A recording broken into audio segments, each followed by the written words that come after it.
Please bow with me. O loving God of justice and of truth, today we come to honor our veterans, men and women who gave their best to serve and protect, not only for this country, but gave their best when they were called upon to serve wherever.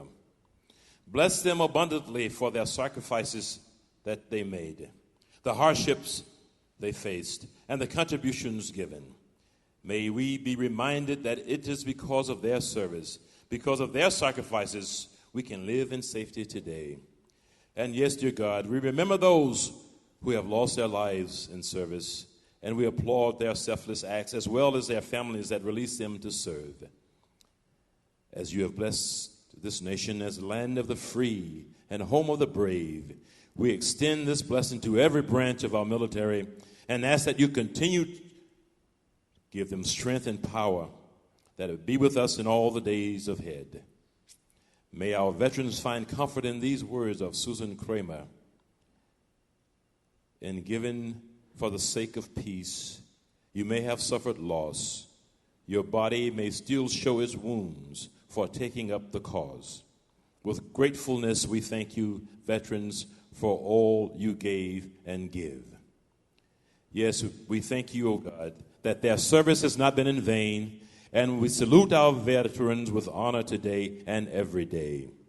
This is our prayer, offered knowing that you are willing and able to hear and answer. Amen. Thank you. You may be seated.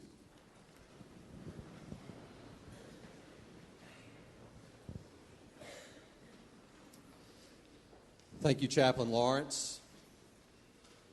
Good morning and welcome to this very important and historic occasion. Last week, we completed a U.S. presidential election.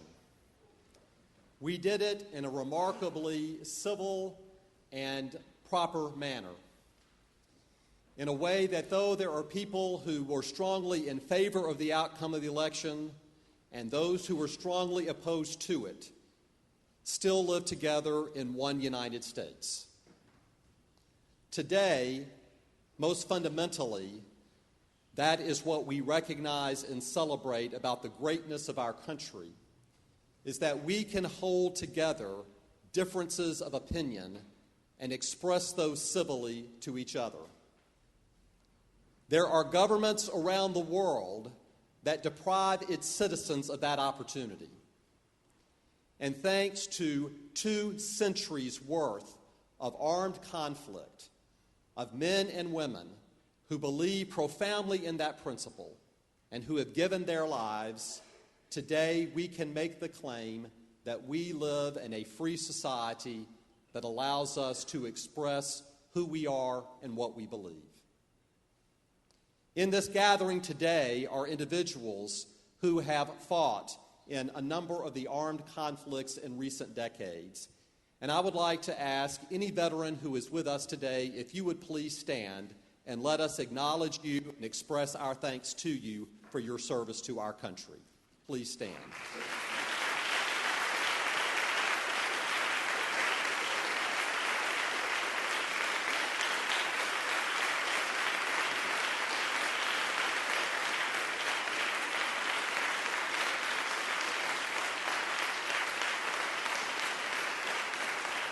Thank you very much. One such person not with us today, because he made the ultimate sacrifice of his life, is Tyler Brown, a graduate of the Woodward class of 1996. Many students have come to know that name because our Student Center in the athletic complex is named in his memory. So is the Leadership Series Speakers Endowment that provides funding for the speaker that we have with us today. Tyler was a remarkable young man who was much beloved by faculty and his peers at this institution. He went on from Woodward to attend Georgia Tech, where he graduated in 2000. And at Georgia Tech, he holds one claim that no other person at Tech can claim except for his father, Kerry, where they both, during their times at Georgia Tech, served as presidents of the Student Government Association. After graduation from Tech, Tyler went on to serve in the military, and in 2004 gave his life in armed conflict in Iraq. One of the monuments where we will stand momentarily has his name, and his family, who is with us today, will lay a wreath there in his memory. Thanks to the generosity of this family, we are able to have speakers of great renown who come to challenge and inspire us on this Veterans Day. And today we are very fortunate to have with us Medal of Honor recipient Sergeant First Class Sammy Davis. Sergeant Davis's life and the action that resulted in his receiving the Medal of Honor is described for you in your program, so I will not rehearse those details for you here. I will tell you, though, that he was born in Ohio, grew up in California, came back to Indiana where he graduated from high school, and went immediately into military service, primarily because that model had been established for him by his family. A grandfather who fought in the Spanish-American War, a father who fought in World War II, brothers who fought in Korea and Vietnam, and Sergeant Davis, who went to fight in Vietnam as well. Any of you who have watched the movie Forrest Gump will know that in that movie, when Lyndon Johnson, the president, places the Medal of Honor around the neck of Forrest Gump, the person who is in that, but the face superimposed on there being Tom Hanks, is that of our speaker today. So we have with us the real Forrest Gump in this occasion. Sergeant First Class Davis spends much of his life now traveling the country, telling his story and talking about the greatness of living in the democracy of the United States. He and his wife, Dixie, who is with us today, travel about 200 days out of the year where he speaks, and of course he is especially busy at this time of the year. But we are greatly honored that he is with us today, and I invite you to join me in expressing appreciation to and welcoming our speaker, Sergeant First Class Sammy Davis. Welcome.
I was working at a bowling alley.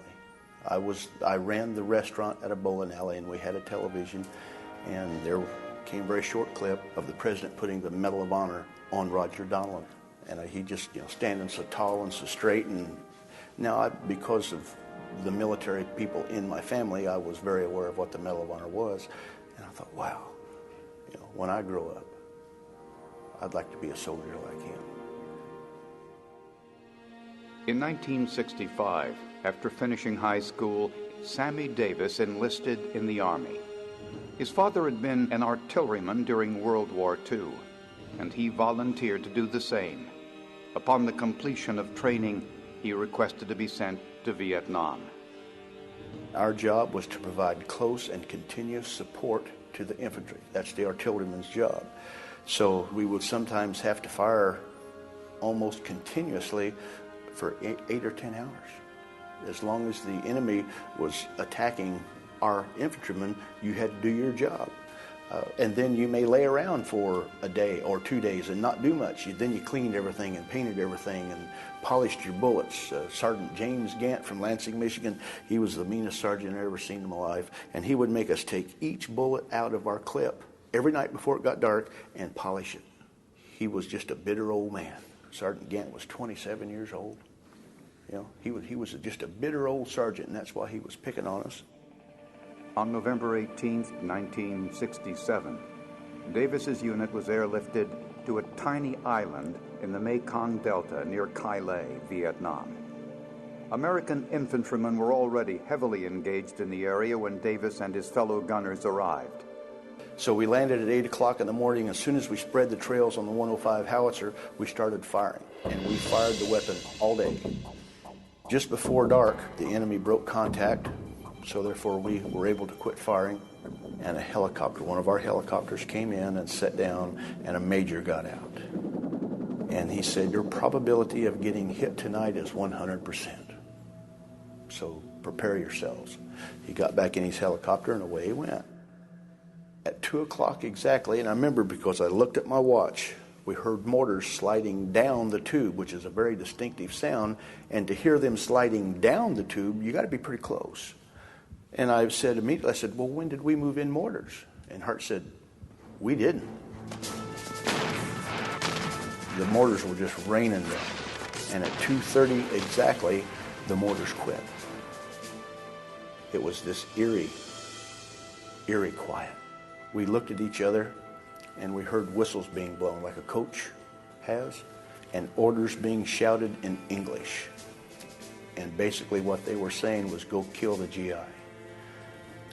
Sergeant Gant said, okay, boys, this is it. So we grabbed a beehive round, set it on muzzle action, loaded it in the tube, and we were standing there at our position ready for him. I was waiting for Sergeant Gant to tell me to fire. Now, I knew not to fire until he said fire no matter what was happening, and I could see the enemy all around us. They were doing mass assault waves. Then he said fire, and I pulled the lanyard. Well, the weapon went off, did its job, but the enemy had set up a rocket right across the river from me. And when I fired it, they fired at my muzzle blast. When it hit the shield, it blew me off the piece. It also hit Sergeant Gant right in the chest. And the last thing I can remember was Sergeant Gant just disappearing into the darkness. Well, the enemy started turning my howitzer around, supposedly to turn it and fire at our guys.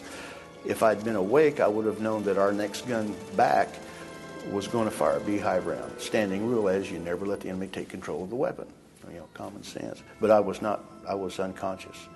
So when the enemy started picking my howitzer up to fire it, Bill Few from Rising Sun, Ohio, fired the beehive. A beehive round effectively turns the 105 howitzer into a shotgun. It fires 18,000 little darts, beehive darts. From mid-thigh up to and including my fourth lumbar vertebra, I had about 30 beehive holes that just passed through me. I had a flak jacket on, which is the only thing that saved my back. When they fired the beehive at me, it woke me up, and I rolled over, and I rolled face up in the bottom of my foxhole, and I'm looking up, and I could see all these pretty lights going right over the top of my foxhole, and I thought, wow, it's just like Christmas. My hearing went like turning the stereo from 0 to 50. You know, went from hearing nothing within just a very short period of time. It got loud enough that the smoke started clearing out of my head, and I'm starting to realize what's happening, and those weren't just pretty lights, they were tracers. So I kind of raised up on one elbow, and I looked down, and there was 150 to 200 enemy right there. Well, I picked up my M16. I had 12 clips, which is roughly about 180 rounds. And I started doing my job as a soldier. It was just like living in a bad dream. You know, no matter what I did, it's like I wasn't doing nothing to them. It was a reinforced battalion. It was 1,500 against 42 kids. And they just kept coming. Well, I fired the last rounds, and I didn't think that I was probably going to see daylight, but I wasn't going to quit. You know, because I thought, well, if I don't do my job, those guys behind me ain't got a chance. So I thought, well, I'll see if I can get off one round from the howitzer. So I scrounged around, found a beehive round, set it on muzzle action, found the canister that had not been fired, had to find the powder because we'd had everything set up nice and orderly, and naturally the mortars had blown everything askew. Now the enemy's still doing their job. I mean, they're everywhere. So I was having to hide and lay in the water, and they'd run over me. And finally, when I found all the components and I loaded the piece, I pulled the lanyard. The gun didn't go off. It went, when I pulled the lanyard, it went pop, and my heart just sunk, because this was my last effort. But I could feel the gun kind of going. And then it went off, and it went boom. I had overcharged it. Figured I was only going to get one round. I wanted it to be maximally effective, so I filled the canister full of loose powder. Later they told me, says, yeah, man, we thought that you had rigged up some kind of big flamethrower or something because of all that wet powder. That's why it didn't go off immediately. Well, I was still alive. I thought, well, maybe I can get off one more round. Well, I one more rounded it until I had heard someone across the river shouting, "Don't shoot, I'm a GI." And I seen Gwendell Holloway, my brother, standing up waving these boonie hats saying, "Don't shoot, I'm a GI." And I said, my God, somebody's got to go get him.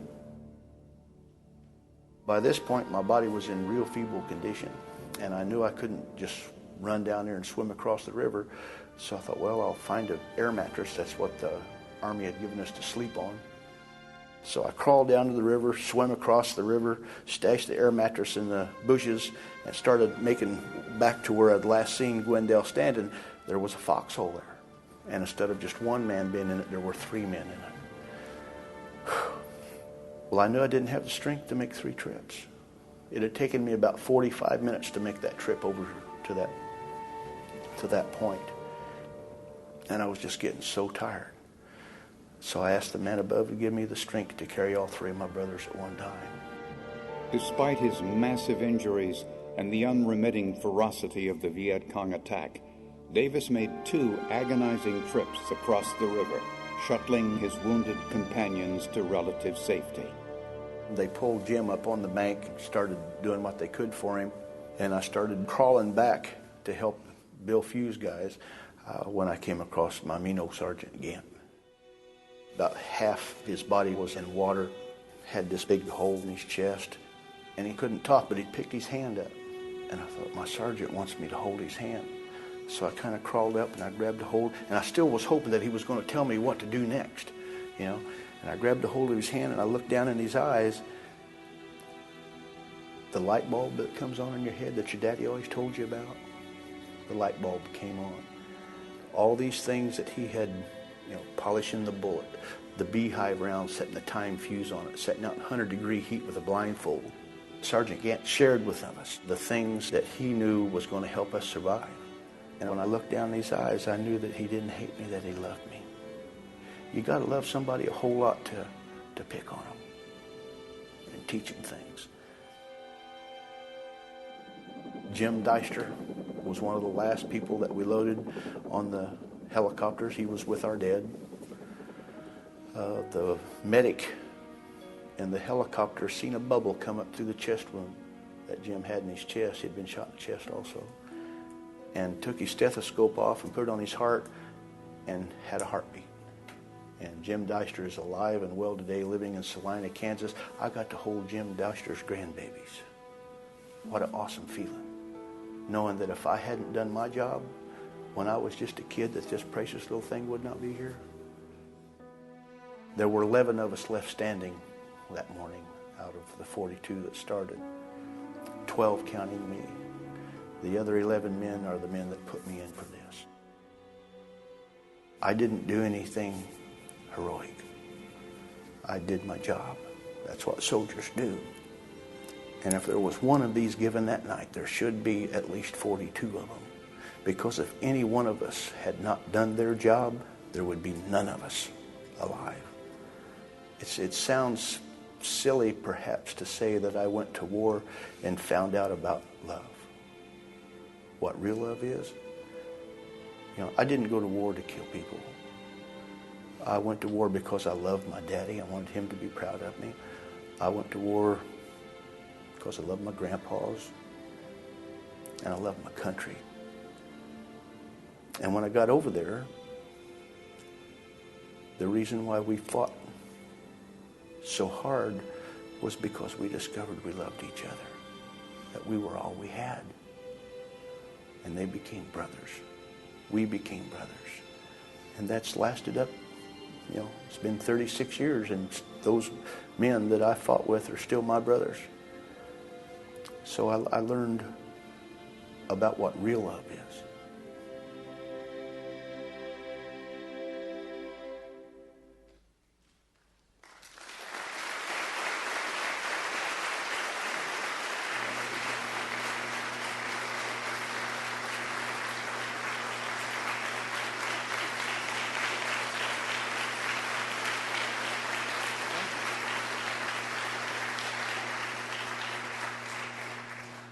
Thank you very much. I learned many things in my service in Vietnam. One of the things that I learned was how to play a harmonica. We were artillery. It was okay that I would sit and play all night. I did not get the letter. My company commander got a letter from the Pentagon stating that 50 of his troops had not been writing home to their mother. There was only about 100 of us in our small unit. So he thought he knew how to correct that problem. I didn't know nothing of this. 5:30 in the morning, sky was just starting to get pink, still dark down on the ground. Somebody come walking along, I was on the perimeter guard, come walking along the perimeter, and I could hear him walking in the mud. And as it got closer, I could see that it was definitely a GI, the silhouette. And then as it got even closer, I could see that it was my captain. Captains don't normally come out and check on their troops on their perimeter at 5:30 in the morning unless something's serious going on. So as he was walking towards me, I'm thinking, well, Mom and Dad's been in a bad car wreck, or the house is burnt down, or something. I mean, that was the significance of my captain coming and speaking to me that time of the morning. He walked up on my foxhole and just stepped down in it. It was only 18 inches deep. My sergeant told us that if you're wounded, you can't pick your head up any more than 18 inches. And that's how thick you are. The average man's 18 inches thick. And they fill full of water down where we were. So we dug our foxholes 18 inches deep. Captain stepped down in the foxhole and sat down on the mud bag and leaned close to me, and he said, "Private Davis." "Yes, sir." "You haven't been writing home to your mother." I said, "Well, no, sir." He said, "Well, why not?" And I told him the truth. I said, "Well, sir, I don't want to write home to Mom about what's happening." And as my captain, he knew very well what we'd been going through. And I don't want to tell her a mistruth and tell her, well, gee, Mom, we're having a wonderful time in Southeast Asia, working on Matan, we're going surfing in the morning. I didn't want to, I'd only thought it had been a couple of weeks since I'd written Mom. But according to her, it had been 63 days since I'd written home to Mom. He said, and I threw in the fact I didn't have proper writing material. We carried all of our writing material in our pockets on the side of her trousers, and because we were always wet, they'd turn into spitballs, so you didn't have much writing material. He said that was invalid because those that were writing home were writing on the C ration box. He said with each meal that you have 4 opportunities to write home to your mother. You have 2 large postcards, 2 small postcards. He said, "Private, I suggest you try that." So when you have to write home to Mom, what do you write home about?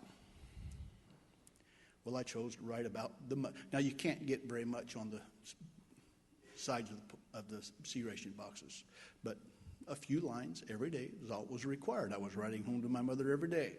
So I wrote about the mud and how it smelled and how it stank. Wrote about the unique bugs that we had in Southeast Asia. Rhinoceros beetles. So if you put 2 of them take the liner out of your steel pot and put 2 rhinoceros beetles in there, they would joust one another, and when one would flip the other one over, the other one would sound like it was laughing. It'd go, eek, eek, eek, eek, eek. And we just thought that was really neat. Wrote Mom about the fruit And it still amazes me walking through the jungle where we were, and big but wild banana trees. Now, where we were was where the French had pineapple plantations. So we had fresh pineapple to eat that was all dead ripe because it had been sprayed with Agent Orange, but it still tasted wonderful. Breadfruit, all kinds of unique fruit walking, so I would write Mom about that. I remember the 10,000-legged worm. I laid a 10,000-legged worm out, and it was 3 postcards long, 2 big postcards, 2 small postcards, and I drew the worm on 3 postcards and tried to draw. I'm not an artist, but I put all 10,000 legs on it. So after a few weeks of getting letters like this, I got a package from home, and it was yay big. When I opened it up, it was a harmonica. Well, I didn't know how to play the harmonica. I thought it was Mom's oatmeal raisin cookies is what I thought she'd sent me. I was bummed out, so I put it in my pocket and went back to my foxhole. One of my sergeants, Johnston Dunlap. Oh, the note. Thank you, ma'am. Yeah, when I opened the wrapper up on the harmonica box itself was a note from my mother that said, "Son, I hope this helps you be not quite so bored." So my letters home to Mom had worked. She was no longer concerned about me. Well, I was stuck it in my pocket, went back to my foxhole. Half an hour or so later, one of my sergeants, Johnston Dunlap, come. It was his job to walk our perimeter and make sure all the privates were doing their job. He come by and he said, "Private Davis." I said, "Yes, Sergeant Dunlap." "Did your mother send you a harmonica?" "Yes, Sergeant Dunlap." He said, "Play Shenandoah for me." So, "Sergeant Dunlap, I don't know how to play Shenandoah." And what I meant was, I can't play this thing. But he thought I just didn't know how to play that particular song, Shenandoah. And he said, "Everybody knows Shenandoah. It goes like this." Well, when an E6 asks a private to play the harmonica, your proper response is, right? So I would start trying to pick. I had been in band in high school. I mean, we had played, I was a drummer. I knew the basics of how Shenandoah went, so I was trying to sit there and pick it out. He'd make his trip around the perimeter, come back by, and he'd correct me. And within a few weeks, you could tell what I was trying to play.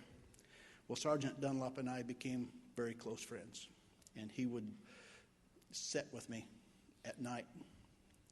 He joined the Long Range Reconnaissance Patrol, the LRPS, 9th Infantry Division, and it was his job to gather the intel where we would determine where we as artillery would be moved on a day-to-day basis, so he always knew where we were. And before it got dark, he would usually try to make his way into our little perimeter, only 4 artillery pieces set real close together, usually in an area no bigger than this room. And John would come and sit with me in my hole, and I would sit and play Shenandoah. He explained to me the reason why he liked Shenandoah so well was because before he joined the military, he had been going to college by Washington, D.C., and not everyone there had the depth of patriotism in their hearts that Johnston Dunlap had. I called him John. And he said rather than having a physical confrontation with them, he would get in his car, drive 70 miles straight west to the Shenandoah River Valley, and there was a horseshoe bend, and on that bend was a bluff. And he'd walk out on that bluff, sit on a rock, hang his feet over, and look straight down into the river. And he said there was always a cool breeze hitting that bluff and coming up with just a faint hint of pine in it. And he said after sitting there a half hour, 45 minutes, that cool breeze would just refresh his spirit, renew his heart. And then he could get in his car and drive back and face the non-patriotic people that were going to this school. And he said, "When you play that for me, Sam, it just helps renew my spirit. Thank you." So I would sit all night, and I'd still doing my job. I'm watching their perimeter, and I'd sit there and play Shenandoah over and over and over and over every night. My sergeant was killed in Vietnam. When we dedicated the Vietnam Memorial, 1982, I was one of the invited guest speakers. I got there midnight. I wasn't supposed to report there until 9 o'clock in the morning, let them know that I was there, but I went in to find where my guys from November the 18th was. I wanted to find my sergeant's name, where he was. John's name's on panel 50 East. And I'm dressed just like I am now. I walked to that portion of the wall and I touched Johnston's name. I said, "Brother, I'm going to play Shenandoah for you now. I hope that it renews your spirit." And I got the harp out and I played Shenandoah. When I started playing, I looked up and down the wall and there was about 25 vets that were there. This was 2 o'clock in the morning. And when I finished playing, there were like 300. They had been up where the ladies' memorial is now was all woods. And my brothers had been up there hiding in the woods, watching over their brothers on the wall. And when they heard the harp playing, they came down. And it's become a tradition. If I'm in uniform, I always have a harp in my pocket today. I'm going to play Shenandoah today for you and for Tyler. I hope that it helps renew your spirit and to keep you strong.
Thank you.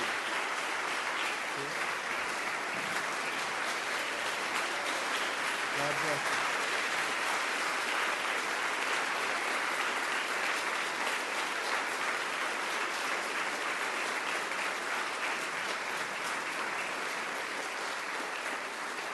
My prayer is that every time you hear that song, that you will remember all those who have served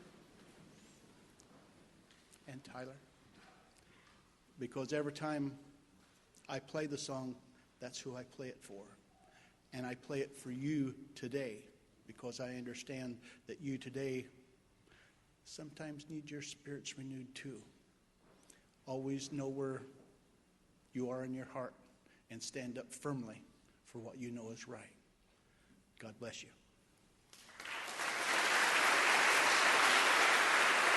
I've got more than enough time? Oh, most excellent. I thought my time was over. I can answer some questions. If y'all have any questions, I would be honored to. Any question that you have, I will answer for you. I'll tell you everything except where my secret fishing hole is.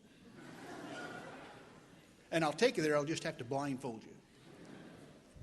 First question. Yes, sir. What's the biggest thing you learned after winning the Medal of Honor? What is the biggest thing I have learned since earning the Medal of Honor? Well, it always amazes me.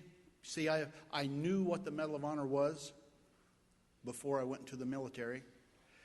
After I received it, no one had ever trained me on how to wear it.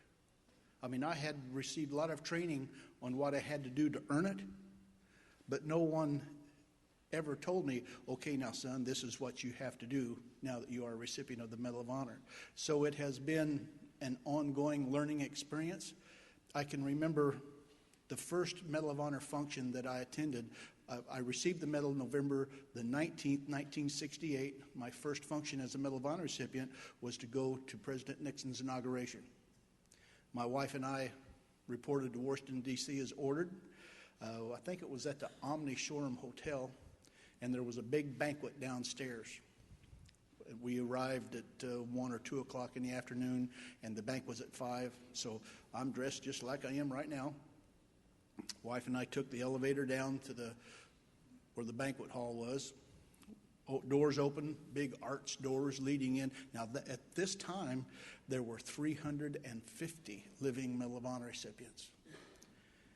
Got off the elevator, and at the very first door, or the very first table, just inside the big arched doors, were Medal of Honor recipients. And it was Pappy Boynton, Jimmy Doolittle, Eddie Rickenbacker, and I couldn't go in. I mean, I knew those men were heroes, but I knew I was just a soldier that did his job. So I just stood there, and I'm by the elevator. And my wife, although she didn't understand, I think she must have kind of understood. And we were probably there 10 minutes, and I seen Pappy going like this here to Eddie Rickenbacker, and they were pointing towards me, and they all got up and come walking out to me, over to me. And Pappy walks up to me, and well, I can't say exactly what he said. Pappy had kind of coarse language. But he always said what was in his heart. And he said, "You must be the new kid." And I said, "Yes, sir." He said, "Well, come with us." Well, Pappy took my arm. Eddie Rickenbacker and Jimmy Doolittle took my wife's arm, and they escorted us into this banquet hall with 350 living Medal of Honor recipients in it. One of the first things that Jimmy Doolittle told me, now I had just read Jimmy Doolittle's book a few months prior to this event. And in the book it speaks about how the drone of the motors flying the planes over, the long drones would sometimes drive the pilots crazy. They would make poor decisions because it just made them crazy. So Jimmy Doolittle, when he told me, he said, "Now, son, don't let the sound of your own motors drive you crazy." I thought I understood. I did understand what he said. But as my life has progressed on, I have realized more and more and more the depth of what he was saying. What he was saying was, "Son, don't let the sound of your own motors drive you crazy." That's what I have shared with each new recipient after me, because we mentor each other. Sal Junta, when Sal received the Medal of Honor, I had the privilege of sitting down with Sal. And, of course, he was real nervous, just as I was real nervous the first time I sat down with one of the living Medal of Honor recipients. And I made him feel better, I think. But Sal is, it's an ongoing experience. So I think the learning experience on how to wear this has been the biggest thing that's happened. My name's on the back of this medal, but it doesn't mean it belongs to me. It simply means I'm the caretaker. It belongs to you, sir, and to all of you. If you do not feel a part of it, it has less value. Cool? Who is Army speak for? Do you concur? One more question. We have one. Yes, sir.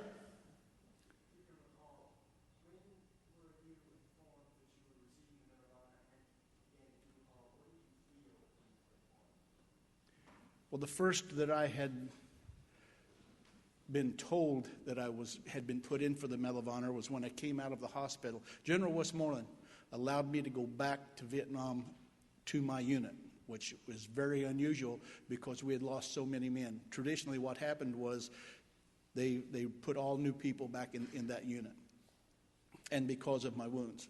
But because General Westmoreland interceded on my behalf, I got to go back to my unit. There was only 7 of the guys left, and everybody else was new. I had 3 months left to do, and I was on crutches and had packing in all the holes that I had in my body, which were numerous. But the first sergeant, well, there again, I can't say exactly what the first sergeant said either, but he said, "I guess I'll just make you a cook." So that's the letter I wrote home to Mom was, "That's, Mom, I know how you get to be a cook in the Army now."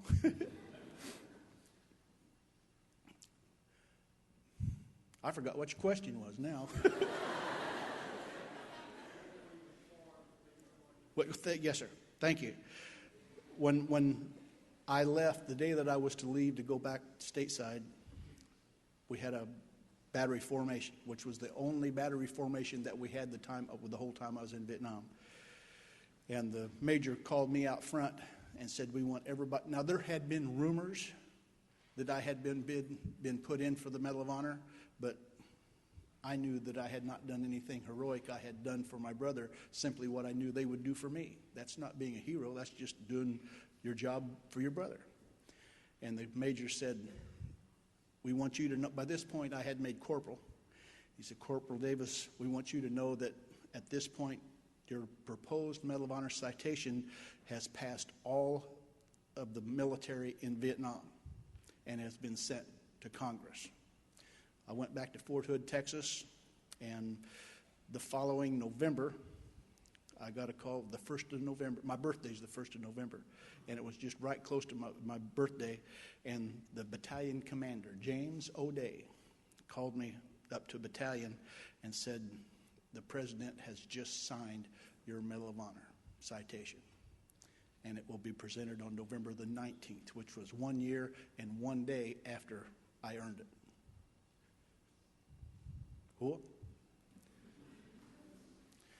Well, thank you, and God bless you.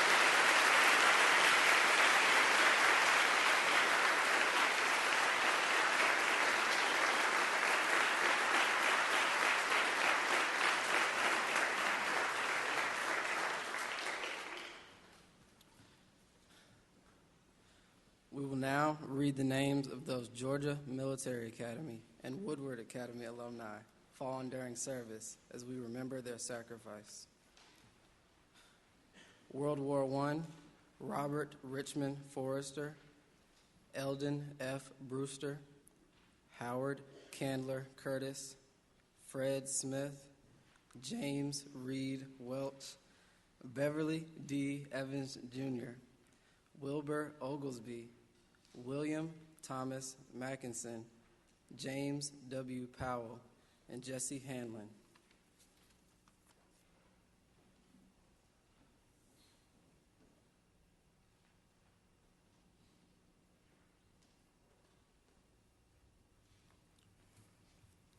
World War II. Richard P. Aldridge, 1994. Fred Lee Allen, 32. Young Ben Barber, 36. Jerry Herbert Bass, 38.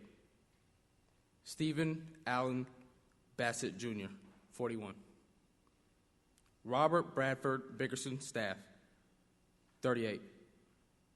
Martin Rogers Biggers, 38. Brits H. Bauer, 33. Thomas W. Bradham, 37. Benjamin Arthur Brew, 39. Jesse Lafayette Carroll, Jr., 38. Joel W. Clayton, Jr., 41. Gordon Stanley Codron, Jr., 43. Donald Jordan Coffin, 44.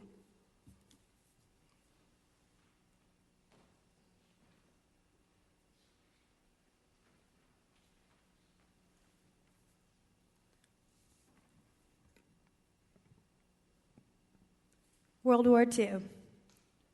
Olin Dilworth Cooksey, 40. Maxwell M. Corpening, Jr., 37. William I. Cozens, Jr., 32. Henry Dewey Crow, Jr., 39. Arthur Collins Cundy, Jr., 42. William A. Davis, 33. Howard E. Denham, Jr., 38. John Allen Idson, 33. Oscar Herman Finkerbiner, 40. Kendall King Fish, 40.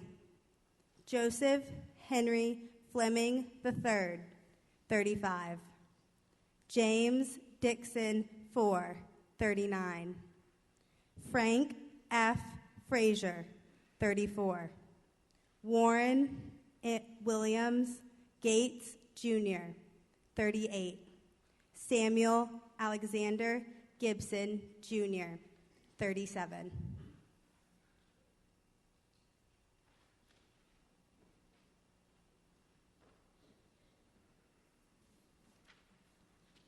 World War II.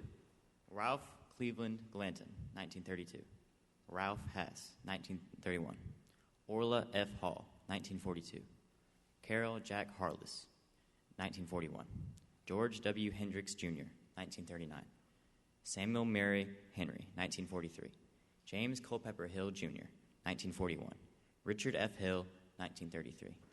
Wood Guys Jorg, 1931.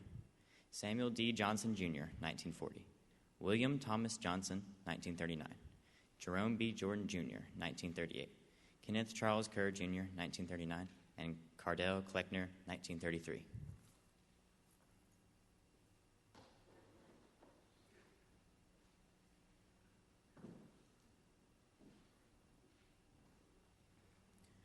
John Robert Lesser, class of 40. John Herman Lightsey, Jr., 38. Warren J. Mace, 43. William Lecky Maddox, 09. Arnold William Mackerer, 42. Reginald Heyman Miller, 40. James G. Moody, 43. Clinton Warner Mortenweg, 36. William H. Morris, 40. William A. Mulvoy, 37. Merle Wilson Murphy, 42. Joseph J. Norcutt, 43. Daniel Maurice O'Donnell, 40. Frank R. Oliver, Jr., 27.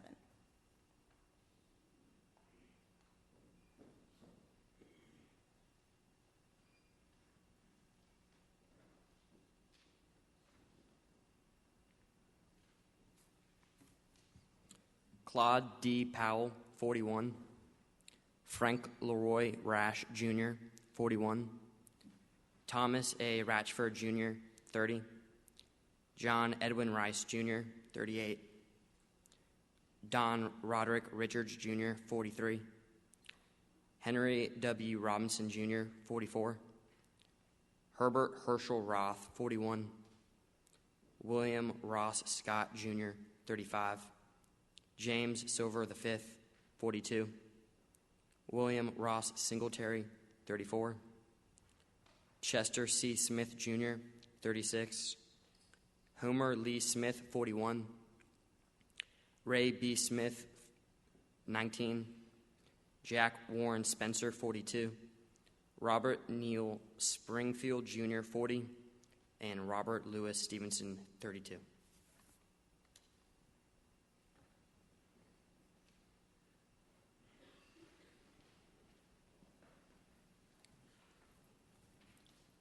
Richard Ackwen Tharp, 27. Henry Ellison Thompson, 36. Lonnie Robert Turner, 43. Stuyvesant Van Buren, 39. William Albert Warner, Jr., 34. William S. Whitaker, Jr., 38. Howard L. Wilkins, Jr., 41. Carlton T. Wilford, Jr., 43. William Richard Wynn, Jr., 37. William Stephen Young, 36. Korean War. A.D. McLean, 26. Carl Henry Olshig, Jr., 35. Gilbert W. Cordes, 46. John Richard Wasson, 46. Robert Franklin Dees, 47. Robert Helio Nicora, 47. Jimmy Seth Branlett, 50.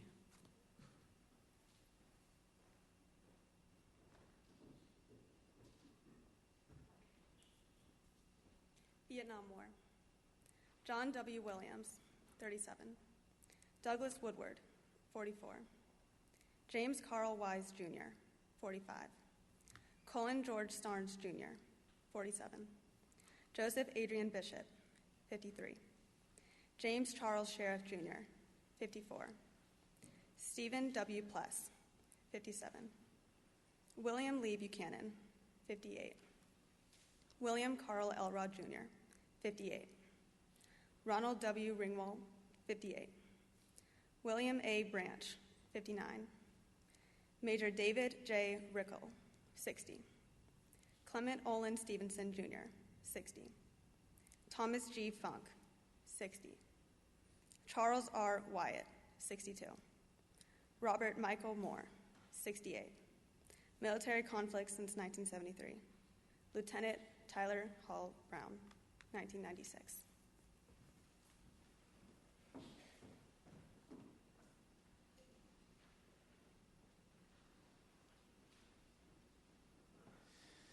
As we prepare now to retire the colors, moving from here to the bull ring, I want to invite you now to use this as a time of silent reflection, to think on the message that Sergeant Davis has brought to us today, and about ways that we can challenge ourselves to be more active in building democracy and civil society, not just here, but around the world. We will exit here after the colors are retired. We will do so in silence, and I will invite our guests and veterans to come first, to be followed by the students. Will you please stand for the retiring of the colors?